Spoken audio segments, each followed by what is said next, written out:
Hello everyone, welcome back to the channel. So अभी तक हमने इंटेलेक्चुअल डिसेबिलिटी के बारे में थोड़ा बहुत एरिया डिस्कस कर लिया है कि वो क्या है, उसकी हिस्ट्री क्या रही है, क्या उसकी पहले अंडरस्टैंडिंग थी और अब क्या उसको लेके अंडरस्टैंडिंग है, क्या उसके सिम्टम्स है, क्या देख करके हम पहचान सकते हैं कि बच्चों को इंटेलेक्चुअल डिसेबिलिटी की प्रॉब्लम है या नहीं है ना।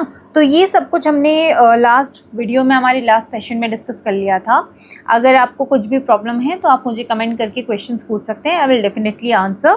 ठीक है, तो आज का जो हमारा सेशन है वो भी इंटेलेक्चुअल डिसेबिलिटी का जो थोड़ा पार्ट रह गया है, जैसे कि types and levels of intellectual disability, diagnosis of intellectual disability, तो वो हम आज के सेशन में कवर करेंगे। ठीक है, कॉजेज़ भी हम इसमें पढ़ेंगे कि क्या क्या कॉजेज़ हो सकते हैं जिसकी वजह से इंटेलेक्चुअल डिसेबिलिटी बच्चों को हो रही है। ओके, तो ये सब कुछ आज के सेशन में रहेगा। तो let us begin the today's session. ठीक है, तो सबसे पहले इंटेलेक्चुअल डिसेबिलिटी कितने टाइप्स की होती है? इंटेलेक्चुअल डिसेबिलिटी, ठीक है, ये मेजरली 2 टाइप्स की होती है। ठीक है, लेवल्स अलग चीज़ है, टाइप्स अलग चीज़ है। ठीक है, 2 टाइप्स। सबसे पहला है सिंड्रोमिक, मैं यहाँ पर शॉर्ट फॉर्म लिखते दी इंटेलेक्चुअल डिसेबिलिटी, और दूसरी है नॉन सिंड्रोमिक इंटेलेक्चुअल डिसेबिलिटी। देखिए, आपका जो पार्ट बी रहने वाला है, मतलब अगर मैं DSSB की बात करूँ तो उसमें तो पार्ट ए पार्ट बी आता है। तो पार्ट बी में कंप्लीट आपकी चाइल्ड डेवलपमेंट एंड पेडागोजी रहेगी, जिसमें कि आपका डिसेबिलिटी वाला एरिया भी रहेगा। और अगर मैं KVS की बात करूँ तो उसमें भी कहीं जो एक कंप्लीट आई थिंक 80 या 100 नंबर का ऐसा कुछ पेपर है, जो कि आई थिंक 100 ही है। तो जो 100 मार्क्स का जो पेपर रहने वाला है स्पेशल एजुकेशन के लिए, वो भी क्या है, चाइल्ड डेवलपमेंट एंड पेडागोजी है। और उसमें भी जो डिसेबिलिटीज़ है, 21 डिसेबिलिटीज़ है, वो आपको कवर करना बहुत ज़्यादा इंपॉर्टेंट है, क्योंकि वहाँ से क्वेश्चंस डेफिनेटली पुट अप होंगे। चाइल्ड डेवलपमेंट एंड पेडागोजी तो आपको पढ़नी ही पढ़नी है, थ्योरीज पढ़नी है, सारे के सारे बेसिक्स पढ़ने हैं जो भी आपने अभी तक कंप्लीट BEd में अपने पढ़ा है। उसके साथ साथ अब आपको डिसेबिलिटी वाला एरिया भी कवर करना है, जो कि 100 मार्क्स का रहने वाला है। बेशक आप वो KVS ले लो या फिर DSSB ले लो। ठीक है, तो इसीलिए मैं डिसेबिलिटीज़ वाला एरिया आप कवर करवाऊँगी धीरे धीरे करके। ठीक है, तो हम मतलब रिज्यूम करते हैं अपने सेशन को। ओके, तो सिंड्रोमिक इंटेलेक्चुअल डिसेबिलिटी है, इसमें हमें क्या अंडरस्टैंडिंग है, जैसे इंटेलेक्चुअल डिसेबिलिटी ना जेनेटिक डिसऑर्डर भी के थ्रू भी हो सकता है। मतलब जो जेनेटिक डिसऑर्डर्स हैं वो भी कंट्रीब्यूट करते हैं किसकी तरफ, इंटेलेक्चुअल डिसेबिलिटी की तरफ। अब वो कैसे, आपने पढ़ा होगा और मैंने लास्ट सेशन में भी ये पढ़ाया हुआ है, डाउन सिंड्रोम। डाउन सिंड्रोम कैसे होता है, हमारी बॉडी में ना 23 पेयर्स ऑफ क्रोमोसोम्स होते हैं, दैट इज़ 46 क्रोमोसोम्स होते हैं। जब कभी 46 क्रोमोसोम्स में एक एक्स्ट्रा क्रोमोसोम ऐड ऑन हो जाता है, यानी 46 की जगह 47 क्रोमोसोम्स हो जाते हैं, तो इसकी वजह से ना डाउन सिंड्रोम हो जाता है बच्चे में। और ड्यू टू दिस जो बच्चा है उस कभी कभी इंटेलेक्चुअल डिसेबिलिटी वाली प्रॉब्लम भी क्या करनी पड़ती है, फेस करनी पड़ती है। वैसे तो डाउन सिंड्रोम और इंटेलेक्चुअल डिसेबिलिटी में बहुत ज़्यादा डिफरेंस है, बट कभी कभी क्या होता है, जो डाउन सिंड्रोम वाला बच्चा है उसको ID की प्रॉब्लम भी हो जाती है। ठीक है, ये भी हम देखते हैं, ये भी नज़र आती है। और भी मतलब कोई मेडिकल प्रॉब्लम है जिसकी वजह से इंटेलेक्चुअल डिसेबिलिटी हो रही है, वो सब किसके अंदर आएगा, सिंड्रोमिक के अंदर। जो भी मेडिसिनल जो भी मेडिकल प्रॉब्लम रहेगी जिसकी वजह से इंटेलेक्चुअल डिसेबिलिटी हो रही है, वो जैसे कि क्या है, डाउन सिंड्रोम, ठीक है, या फिर फ्रेजाइल एक्स सिंड्रोम। ठीक है, मतलब ये जो प्रॉब्लम बच्चों में है, या जिन बच्चों में प्रॉब्लम देखी गई है, उनमें क्या इंटेलेक्चुअल डिसेबिलिटी भी कहीं ना कहीं क्या करी गई है, आइडेंटिफाई करी गई है, नोटिस करी गई है। ठीक है, मतलब सबको नहीं होता है, बट कुछ कुछ बच्चों में ये देखा गया है। अब जब अगर सिंड्रोमिक है तो नॉन सिंड्रोमिक क्या है, सिंपली जैसे नाम से पता चल रहा है, इसमें क्या है, नो मेडिकल इशू, कोई मेडिकल इशू नहीं होता, नो सिंड्रोम, कोई सिंड्रोम नहीं होता, मतलब विदाउट एनी अबनॉर्मलिटी बट उसके बाद बच्चे को इंटेलेक्चुअल डिसेबिलिटी हो जा रही है, तो ये क्या है, नॉन सिंड्रोमिक है। ठीक है, अगर आप ये नोट डाउन करना चाहें तो you can please note it down. ठीक है, अब हम थोड़ा बहुत आगे पढ़ते हैं। टाइप्स हमने पढ़ ली हैं, एक सिंड्रोमिक है, एक नॉन सिंड्रोमिक है। वैसे ही अब जो बहुत ज़्यादा इंपॉर्टेंट है एंड इससे डेफिनेटली क्वेश्चंस बनते हैं, वो है लेवल्स। ठीक है, levels of intellectual disability, levels of ID. ठीक है, इंटेलेक्चुअल डिसेबिलिटी के ना लेवल्स होते हैं, जैसे कि ऑल अदर डिसेबिलिटीज़, और बहुत ज़्यादा इम्पॉर्टेंट है इन लेवल्स को समझना, और इनसे बहुत ज़्यादा क्वेश्चंस पुटअप होने के चांसेस हैं। ठीक है, और इसीलिए भी एज अ स्पेशल एजुकेटर आपको ये सारे लेवल्स पता होने चाहिए, बिकॉज हर बच्चे का ना जो लेवल है आईडी का, जो रिक्वायरमेंट है आईडी की, वो बहुत अलग है, हर एक लेवल के डिफरेंट है। तो इसीलिए आपको ये जो लेवल्स हैं वो बहुत ज़्यादा इम्पॉर्टेंट है। मेनली इसमें क्या है, 4 लेवल्स हैं, और सारे जो बच्चे हैं वो जो इंटेलेक्चुअली डिसेबल्ड हैं वो इन 4 लेवल्स के अकॉर्डिंग इनको क्या करा जाता है, जो हेल्प है, जो सपोर्ट है, वो प्रोवाइड करा जाता है। ठीक है, तो अब हम थोड़ा बहुत वो डिस्कस करेंगे। सबसे पहला है माइल्ड इंटेलेक्चुअल डिसेबिलिटी। ठीक है, माइल्ड जैसे कि नाम से पता चल रहा है, माइल्ड यानी थोड़ी प्रॉब्लम है बट क्या है, कम है। सबसे ज़्यादा जो पॉपुलेशन है, ठीक है, मेजर पॉपुलेशन को क्या है, माइल्ड इंटेलेक्चुअल डिसेबिलिटी है। ठीक है, मेजर पॉपुलेशन। ठीक है, अब इसका आईक्यू रेंज आपको बहुत अच्छे से याद होना चाहिए, बिकॉज ये एग्जाम में पुटअप हो सकता है। ठीक है, आईक्यू जो इसकी रेंज है वो है 51 से 69। अगर 51 से 69 के बीच में अगर बच्चे का आईक्यू आ रहा है तो उसको क्या है, माइल्ड इंटेलेक्चुअल डिसेबिलिटी है। ठीक है, और इनको क्या है,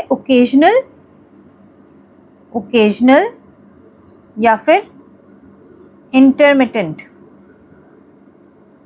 ठीक है, यानी कि कभी कभी सपोर्ट चाहिए होता है बट बहुत कम, या फिर कभी कभी, मतलब ओकेजनल, कभी कुछ काम कर रहे हो जिसमें उनको डिफ़िकल्टी हो, जो वो नहीं कर पा रहे, वहाँ पर सपोर्ट चाहिए उनको।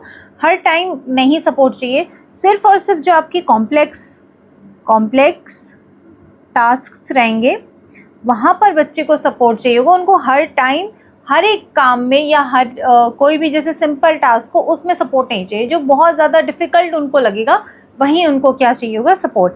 ये माइल्ड इंटेलेक्चुअल डिसेबिलिटी वाले जो बच्चे हैं, जो इस डिवीज़न के अंदर आते हैं, जो इस आईक्यू रेंज के अंदर आते हैं, उनको ये रिक्वायरमेंट्स हैं। ठीक है, जैसे माइल्ड है वैसे ही सेकंड है मॉडरेट इंटेलेक्चुअल डिसेबिलिटी। ठीक है, अब जैसे माइल्ड है मेजर पॉपुलेशन को है, मेजर पीपल को है, मेजर बच्चों को ये ज़्यादा प्रॉब्लम है। मॉडरेट में मतलब बहुत ज़्यादा भी नहीं है प्रॉब्लम बट बहुत कम भी नहीं है। ठीक है, बीच का आप कह लीजिए कि मतलब बच्चों को बहुत ज़्यादा भी दिक्कत नहीं है लेकिन बहुत कम भी नहीं है। और इसमें जो आईक्यू जो रेंज रहती है वो है 36 से 51। फर्स्ट वाले में थी माइल्ड में 51 से 69 और इसमें 36 से 51। ठीक है, इनको क्या होता है, मोर सपोर्ट चाहिए होता है as compare to mild intellectual disability. ठीक है, they require more support as compare to mild intellectual disability. ठीक है, बट अगेन लिमिटेड चाहिए। ठीक है, बहुत ज़्यादा नहीं चाहिए। जिनको माइल्ड इंटेलेक्चुअल डिसेबिलिटी है उनसे थोड़ा ज़्यादा चाहिए लेकिन बहुत ज़्यादा भी नहीं चाहिए। ठीक है, लिमिटेड चाहिए बट अगेन लिमिटेड। ठीक है, लिमिटेड सपोर्ट। फॉर एग्जांपल जैसे क्लोथ्स पहनाने में हेल्प करनी पड़ रही है ना, तो बहुत लिमिटेड सपोर्ट चाहिए। और जैसे माइल्ड इंटेलेक्चुअल डिसेबिलिटी वाले जो बच्चे थे उनको सिर्फ और सिर्फ कॉम्प्लेक्स टास्क में हेल्प चाहिए थी, सिंपल वो आराम से कर रहे थे। बट यहाँ पर क्या हो रहा है, बच्चों को सिंपल टास्क में भी हेल्प चाहिए। Require help in simple task. But ये हर बार का नहीं है, ये समटाइम्स है, कभी कभी है कि कभी कभी उनको सिंपल चीज़ों में भी या सिंपल जो उनके काम है उसमें भी क्या चाहिए, हेल्प चाहिए, ठीक है। तो ये है हमारा मॉडरेट आईडी या मॉडरेट इंटेलेक्चुअल डिसेबिलिटी। अब हम पढ़ेंगे सीवियर, ठीक है। थर्ड है सीवियर इंटेलेक्चुअल डिसेबिलिटी, ठीक है। सीवियर में मतलब जिनको प्रॉब्लम क्या है, बहुत ज़्यादा है, ठीक है। इन बच्चों को प्रॉब्लम क्या है, ज़्यादा प्रॉब्लम है।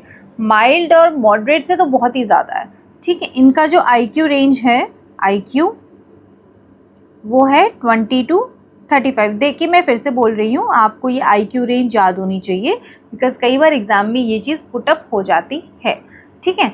इनको क्या चाहिए, दे रिक्वायर एक्सटेंसिव सपोर्ट, मतलब उनको बहुत ज़्यादा सपोर्ट चाहिए। मतलब इनको ऑलमोस्ट जो सारे आपके एवरीडे टास्क होते हैं, एवरीडे टास्क, ठीक है, इनको हर एक चीज़ में हेल्प चाहिए, ठीक है। मतलब बेशक वो आपके कपड़े पहनाना हो, खाना खिलाना हो, तो जो भी एवरीडे टास्क होते हैं मिनिमल वाले, वो भी इनको क्या करते हैं, दिक्कत करते हैं। इनको पार्शियल सेल्फ केयर चाहिए। क्या चाहिए, पार्शियल सेल्फ केयर, ठीक है। मतलब जब हम इनको हेल्प करेंगे ना, तभी ये थोड़ा बहुत क्या करते हैं, तभी ये थोड़ा बहुत काम कर पाते हैं। इनको मतलब हमारी जो हेल्प है वो कहीं ना कहीं चाहिए होती है, इसलिए यहाँ पर टर्म यूज़ किया गया पार्शियल। मतलब थोड़ा हम करेंगे, थोड़ा वो करेंगे, बट इनको कहीं ना कहीं ज़्यादा प्रॉब्लम होती है as compare to mild and moderate, ठीक है। अब इसके बाद जो फोर्थ है, जैसे मैंने आपको बताया लेवल 4 है, फोर्थ लेवल है इसका, फोर्थ, ठीक है। फोर्थ लेवल है प्रोफाउंड, ठीक है, प्रोफाउंड इंटेलेक्चुअल डिसेबिलिटी, ठीक है। और ये जो डिसेबिलिटी है, ये जो लेवल ऑफ डिसेबिलिटी है, वो ये बहुत ज़्यादा है, ठीक है, मोस्ट डिफ़िकल्ट है, ठीक है। और इसमें क्या है, बच्चों का जो IQ है, IQ वो क्या है, लेस देन 20 से भी कम है, ठीक है। मतलब ये बच्चे बिना सपोर्ट के काम कर ही नहीं सकते। इनको कोई भी काम हो, इनको हर एक काम में सपोर्ट चाहिए, बेशक वो इजी हो, और कॉम्प्लेक्स तो बहुत दूर की बात है। मतलब बहुत सिंपल से सिंपल बेसिक काम भी ये नहीं कर पाते हैं। तो इनको क्या चाहिए,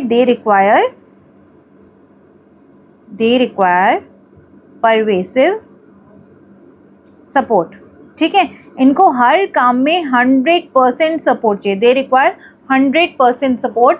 और जैसे सीवियर इंटेलेक्चुअल डिसेबिलिटी जो लेवल था, उसमें पार्शियल जो सेल्फ केयर थी वो रिक्वायर्ड थी, वो नीडेड थी। और यहाँ पर फुल टाइम केयर चाहिए बच्चों को, ठीक है। मतलब ऐसा हो जाता है कि नर्स तक रखनी पड़ सकती है बच्चों के लिए केयर करने के लिए, ठीक है। उठ और बैठ भी नहीं सकते, मतलब हमें ही उठाना पड़ेगा, तब जा कर के भी वो सिंपल जो उठना बैठना वाला टास्क है वो भी कर पाएंगे, ठीक है। मतलब वो बिल्कुल ज़ीरो, नो सेल्फ केयर नहीं कर पाते कुछ भी। इट इज़ नॉट वो नहीं करना चाहते, इट इज़ कि वो कर ही नहीं पाते, उनका लेवल बहुत ज़्यादा बहुत ज़्यादा डिफ़िकल्ट है, ठीक है। तो हमने अभी तक पढ़ लिया है कि लेवल्स क्या हैं इंटेलेक्चुअल डिसेबिलिटी के टाइप्स क्या हैं। तो अब हम जानते हैं, आगे पढ़ते हैं कॉजेज़ क्या है, ठीक है। कॉजेज़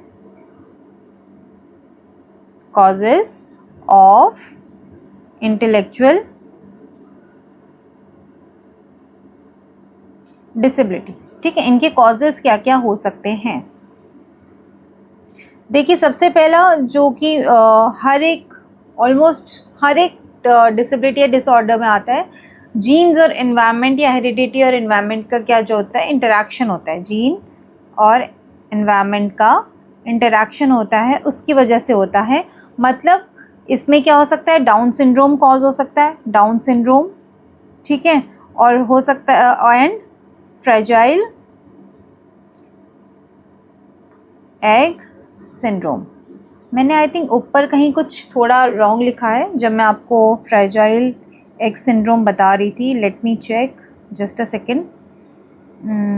हाँ, ये फ्रेजाइल एग सिंड्रोम है, नॉट एग सिंड्रोम, ओके। चलिए, तो ये बहुत मेजर रीज़न हो सकता है कि ड्यू टू सम जीन्स और due to some environmental factor कुछ ऐसी प्रॉब्लम आ जाए जिससे बच्चे को क्या हो सकता है, इंटेलेक्चुअल डिसेबिलिटी हो सकता है। मतलब इवन बिफोर कंसेप्शन अगर पेरेंट्स के जीन में कुछ इशू है या डिफॉर्मिटी है, उसकी वजह से बच्चे को क्या हो सकता है, इंटेलेक्चुअल डिसेबिलिटी हो सकती है। ठीक है, जो जीन और एनवायरनमेंट के जो 2 कॉजेज़ है, ये एक तो ये है डाउन सिंड्रोम और फ्रेजाइल एक्स सिंड्रोम। ठीक है, उसके बाद आ जाता है हमारा प्रेगनेंसी के ड्यूरिंग क्या हो सकता है, ड्यूरिंग प्रेगनेंसी। अब प्रेगनेंसी के टाइम देखिए मेनली जो सारा फूड है वो मदर से ही जा रहा है, तो हो सकता है कि अगर मदर को मेल न्यूट्रिशन हो जाए, मतलब उसको फूड प्रॉपर ना मिले, इम्प्रॉपर फूड इनटेक हो, तो उसकी वजह से भी क्या हो सकता है, बच्चे को इंटेलेक्चुअल डिसेबिलिटी हो सकती है।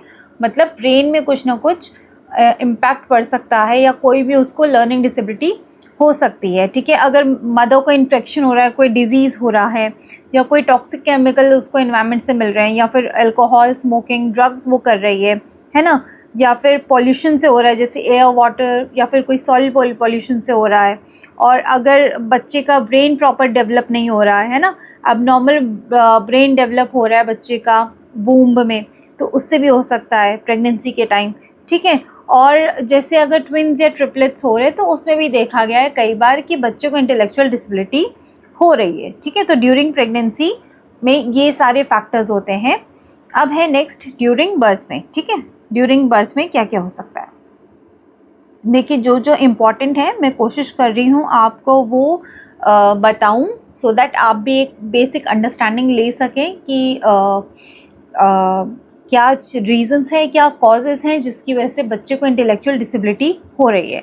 ठीक है, ड्यूरिंग बर्थ भी क्या होता है, जैसे इनसफिशिएंट एयर सप्लाई अगर बच्चे को मिले जिसकी वजह से, या ऑक्सीजन सप्लाई मिले इनसफिशिएंट जिसकी वजह से क्या हो, ब्रेन में डैमेज हो जाए, है ना, डैमेज हो जाए, उसकी वजह से क्या हो, सेरेब्रल पाल्सी क्या हो सकता है, उसकी वजह से सेरेब्रल पाल्सी। ठीक है, और इससे क्या हो सकता है, इंटेलेक्चुअल डिसेबिलिटी कहीं ना कहीं बच्चे को हो सकती है। और अगर बच्चा जो है एक्सट्रीम प्रीमेच्योरिटी हो बच्चे में, या आप जैसे कि एग्जांपल 5 मंथ्स में अगर एक बेबी हो जाए तो उसमें भी चांसेस हो सकते हैं बच्चे को इंटेलेक्चुअल डिसेबिलिटी हो जाए, मतलब उसमें ज़्यादा चांसेस होते हैं। ठीक है, तो हमने कॉजेज डिस्कस कर लिए ड्यूरिंग प्रेगनेंसी और ड्यूरिंग बर्थ का। अब उसके बाद 4th है हमारा आफ्टर बर्थ। ठीक है, आफ्टर बर्थ क्या है, अगर बच्चे को मेनिंजाइटिस है, मेनिंजाइटिस मतलब दिमागी बुखार अगर आ जाए, है ना, या ब्रेन की फंक्शनिंग किसी भी रीज़न से ख़राब हो जाए ड्यू टू एनवायरमेंटल और जेनेटिक और एनी अदर मेडिसिनल या मेडिकल रीजंस, है ना, मतलब ब्रेन की फंक्शनिंग में प्रॉब्लम हो जाए, तो ये भी इंटेलेक्चुअल डिसेबिलिटी का कहीं ना कहीं कॉज बन सकता है। और ये मेजरली होता है छोटे बच्चों में, जैसे 6 मंथ्स तक के जो बच्चे होते हैं वो बहुत ज़्यादा फ्रेजाइल होते हैं, तो उनमें ये चांसेस होते हैं, हाई चांसेस होते हैं इंटेलेक्चुअल डिसेबिलिटी होने के। उसके बाद है हेड इंजरी। ठीक है, हेड इंजरी भी एक रीज़न हो सकता है, और लैक ऑफ आयोडीन भी रीज़न हो सकता है इंटेलेक्चुअल डिसेबिलिटी होने का। तो हमने कॉजेज़ भी डिस्कस कर लिए हैं। ठीक है, अब हम डिस्कस करेंगे डायग्नोसिस, कि हम कैसे डायग्नोज कर सकते हैं इंटेलेक्चुअल डिसेबिलिटी को। ओके, डायग्नोसिस क्या क्या मेथड है, सबसे पहला है ऑब्जर्वेशन। ठीक है, ऑब्जर्वेशन से आप बहुत इजीली डायग्नोज कर सकते हैं, जैसे कि मैंने आपको बताया था, आई थिंक लास्ट सेशन में हमारी इस बारे में बात हुई थी कि जैसे आप 2 बच्चों को, एक नॉर्मल बच्चे को और एक इंटेलेक्चुअल डिसेबिलिटी वाले बच्चे को अगर आप देखेंगे, दोनों के एक्शंस, दोनों की लर्निंग, तो कहीं ना कहीं आपको डिफरेंस नज़र आएगा, तो वो बहुत ईजिली हम ऑब्जर्व कर सकते हैं। दूसरा है आईक्यू टेस्ट। ठीक है, या फिर इंटेलिजेंस। ठीक है, आईक्यू और इंटेलिजेंस टेस्ट से भी आप चेक कर सकते हैं कि बच्चे को इंटेलेक्चुअल डिसेबिलिटी है या नहीं है। पहला है ऑब्जर्वेशन, फिर है आईक्यू टेस्ट या फिर इंटेलिजेंस टेस्ट। ठीक है, थर्ड है एफएमआरआई। मैंने पहले भी एफएमआरआई बताया है कि एफएमआरआई क्या है। ठीक है, उसके बाद है चौथा जीन